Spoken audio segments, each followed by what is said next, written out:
내장 지방도 감소하나요? 라는 질문을 해주셨어요. 그러니까 킵 다이어트를 하면 내장 지방이 감소되냐는 질문이에요. 당연히 감소를 합니다. 왜냐면 우리가 내장 지방의 개념이 요즘에 막 하도 악랄하게 보도가 되고 막 이러기 때문에 내장 지방 자체가 굉장히 안 좋은 거다라고 생각을 하시지만, 사실 지방도 그렇고 내장 지방도 그 자체가 기능적으로 안 좋은 게 아니에요. 내장 지방은 누구나 다 있고요. 사실 그 자체만으로는 이 장기의 쿠션 역할을 하게 돼요.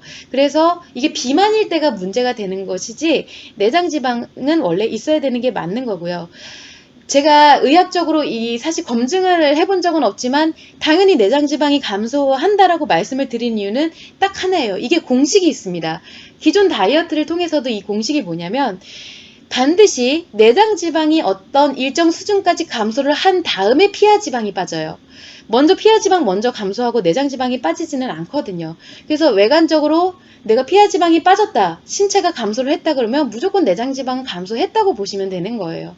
그래서 제가 이 킵다이어트 홈페이지에 제 후기를 9kg 감량을 한 후기를 올린 게 있는데, 거기를 보시면 킵다이어트는 저도 내장 지방이 감소를 했었어요. 되게 신기했던 게 뭐냐면, 킵다이어트는 운동을 크게 안 하거든요. 저강도 운동을 해요. 저 같은 경우는 기존에 이 운동과 식이요법을 굉장히 열렬하게 했던 다이어터로서 사실 이 킵다이어트 처음 개발될 때 그 저강도 운동을 보면서 뭐 이런 걸로 살이 정말 빠질까 할 정도로, 지금 최대 맥시멈으로 킵다이어트 운동을 해도 그냥 약간 체온이 많이 올라오는 정도? 그 정도의 저강도 운동이에요. 그런데 나중에 결과치를 봤을 때 근육은 그대로 유지가 됐어요. 그러면서 체지방만 오로지 빠져버린 거예요. 너무 신기했죠. 체지방이 빠진 것도 신기한데 내가 근력 운동을 심하게 한 게 아닌데도 근육이 유지가 됐다는 게 정말 신기했어요. 기존 다이어트를 하면, 식이요법 조절을 하면 근손실이 무조건 있거든요. 단백질 보충제 이런 거 엄청 열심히 챙겨 먹지 않으면. 근데 근육이 유지가 된 것도 신기한데, 킵다이어트는 또 딱히 식이 조절도 안 해요. 정상적으로 세끼 식사를 합니다. 그래서 군것질 제한하고 과식만 제한하고 다이어트 동안만 음주를 좀 제한할 뿐이지, 그냥 내가 면을 먹든 뭘 먹든 치킨을 먹든 상관 안 해요. 적당한 시간에 적절하게 먹으면. 그래서 그렇게 하는데도 놀라운 결과가 있었고요. 어떤 분들 같은 경우는 이 저체중이었는데도 불구하고 저체중이 아니라 적정 체중이셨죠. 적정 체중이셨는데 킵다이어트를 진행을 했어요. 그런데 이 체중은 그대로 유지가 되면서 복부 인치수가 줄어들고, 그리고 근육이 늘어났어요. 식단 조절도 안 했고 근력 운동을 한 것도 아닌데.